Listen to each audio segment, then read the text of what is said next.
No-show ang mga majority senator sa sesyon sa Senado ngayong hapon. Ano ang naging epekto nito sa pagpasa ng batas ng Senado? Alamin natin yan mula sa umarangkadang balita ni Angela Babad Live. Angela.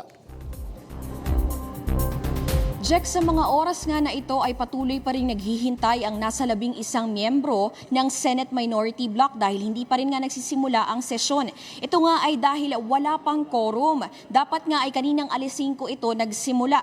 Para kasi maideklara ang pagkakaroon ng quorum, kailangan ng kalahati ng bilang ng mga senador. So 12 plus 1, so 13 senators ang kailangan para makapag-hold ng quorum. At kaugnay nga nito, kanina ay nagbigay ng maikling pahayag si Senator Mig Zubiri at Senator Francis Pangilinan. At kanila ngang sinabi na handa silang maghintay para lamang matuloy ang sesyon. Dahil nga ilang panukala rin kasi yung dapat nakatakdang talakayin ngayon sa plenaryo. Kasama na dyan yung amendment sana ng Senate Bill number 1511 o ang panukalang magpapatibay sana sa proteksyon ng mga pasyente laban sa hospital detention ang dahil sa kakulangan ng pagbabayad ng hospital bills. Andyan rin sana yung interpellation period ng Senate Bill number 1584 na layunin namang amyendahan ang Indigenous Peoples' Rights Act of 1997.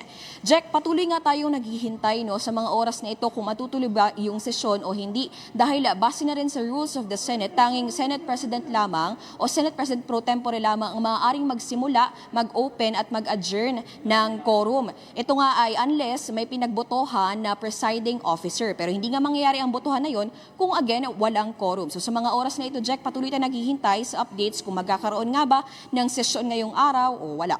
Jack? Angela, tanong lang, kasi tinanong ko kanina kay Christian na kung kasama ba si Senate President Alan Peter Cayetano sa krame, pati na rin sila Senator Marcoleta at Senator Camille Villar na nakita ko kasama ni Jinggoy kanina habang papalabas ng Senate premises. Nandyan ba sila ngayon? Kasi wala daw sila sa krame. Jack, sa mga oras na ito, hindi rin natin makumpirma yan. Kanina, ang huling confirmation lang natin ay kasama nga ni Senator Jinggoy, si Senate President Alan Peter Cayetano, papunta nga sa krame, Pero sa mga oras na ito, wala tayong clear confirmation kung nasaan yung ibang majority members. And at the same time, kasi kanina lamang din, share ko lang na kanina, nagkaroon ng paghihigpit talaga ng security sa loob ng Senado. So hindi natin masilip yung mga opisina ng mga senadora, mostly particularly majority members sa 5th and 6th floor. Hindi tayo basta-basta makapag-ikot at makumpirma yung kanilang attendance kung nasaan nga sila as of the moment. Pero as far as we know kanina, nung hinatid natin si Senator Jinggoy sa labas ng building, ay nandoon nga yung ilang senador. Kasabay niyang lumabas, sila Senator Amy Marcos, sila Senator Camille Villar, si Senate President Alan Peter Cayetano at iba pang majority members. Jack? And itong sinasabi mong paghihigpit, yung I think naka-restrict kayo sa second floor lang at hindi kayo pwede pumunta doon sa ibang floors. Hindi ito yung normal na procedure dyan sa Senate, tama?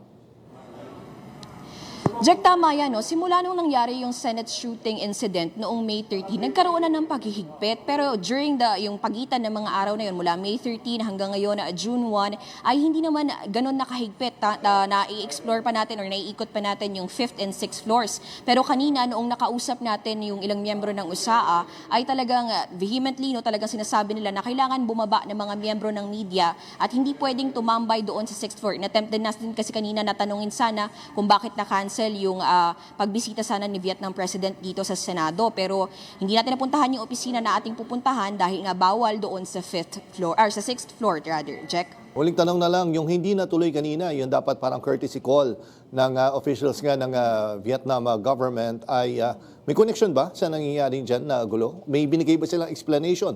Bakit hindi ito natuloy?